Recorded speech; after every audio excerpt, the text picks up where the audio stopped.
We are recording. Hi, my name is Liz and we're going to be making some raw baklava. So the first thing I did is I took some apples and I peeled them, and you can use whatever kind of apple tickles your fancy. And I'm going to take this mandolin and I'm going to slice them very thin. Thin enough so they stay together, but not too thick because it'll make the baklava too thick. I have seen a lot of raw recipes now where they're using cashews and dehydrating them. I don't think we need that extra. I use a glove now because I did slice my fingers a couple weeks ago. You really use a chainmail glove. There's metal in this glove. There is, okay.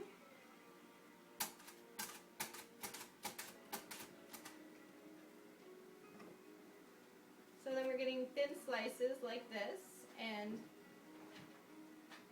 there's some lemon juice in the bottom of this bowl, and I'm going to add some more to the top of it once I'm done with these. And be careful not to snap them in half because you do need full pieces.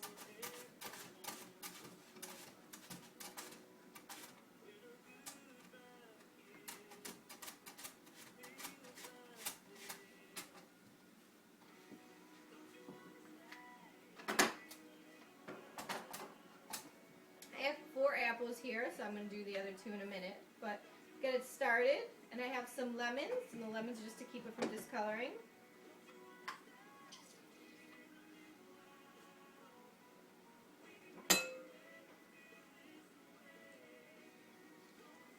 Where'd you get that lemon squeezer from? Probably Bed Bath & Beyond. I like it because it's a lemon or lime. Very efficient.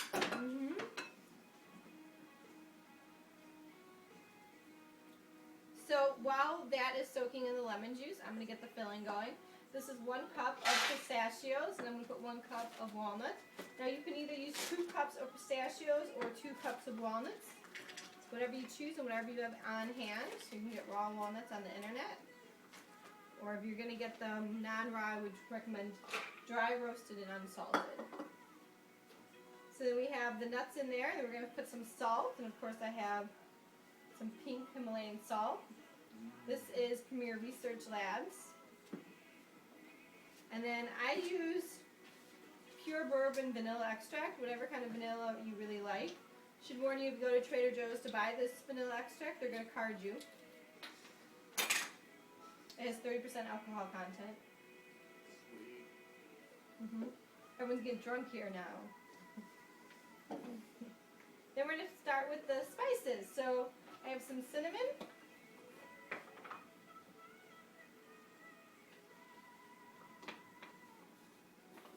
And my favorite thing about nutmeg is it has to be done fresh. Has to be. You get the little pods, you get your microplane, and you try not to take off any skin. That would just be extra flavor. It's okay. It's raw. It's protein. You get the protein. No protein in there, yeah.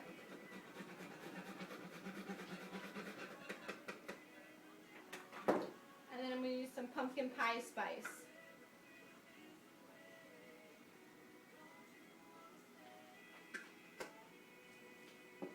Now, you can either use honey or agave. I personally really like honey in this recipe. The honey I get is from a very small farm, and they don't mostly do honey, they mostly do apples.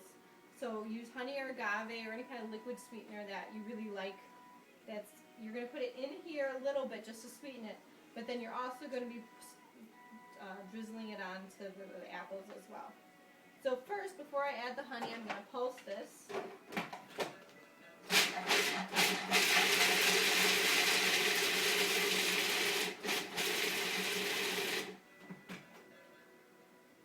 A little bit more.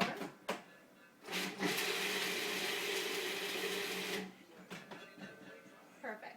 You don't really want it to become a paste. I'm not going to measure this.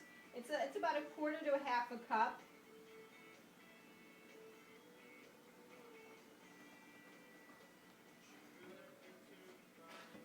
And you're just going to pulse this a little bit just to mix it up, but you put in too much, it'll become a paste.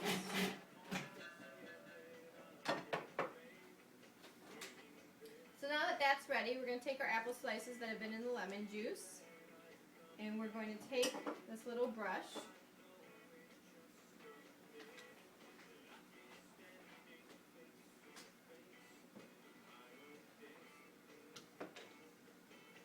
going to spread it onto the apple slices.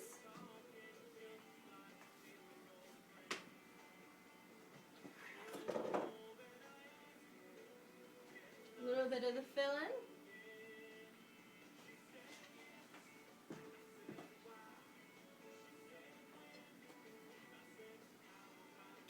Grab another apple slice. If you get one that was next to itself when it was being mandolined, I'm making up new words now. Vandalized. Mandalized, then they'll be similar size when you stack them. Now, if you want, you can Mandated. So if you want, that can just be the layer, or it can be a couple layers. Let's do 2 layers.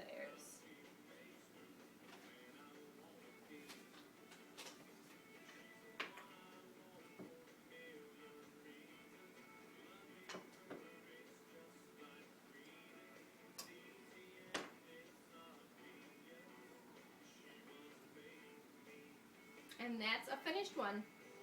And then I'm just going to keep making them until the entire platter is full for my guest here. And does anyone have any questions?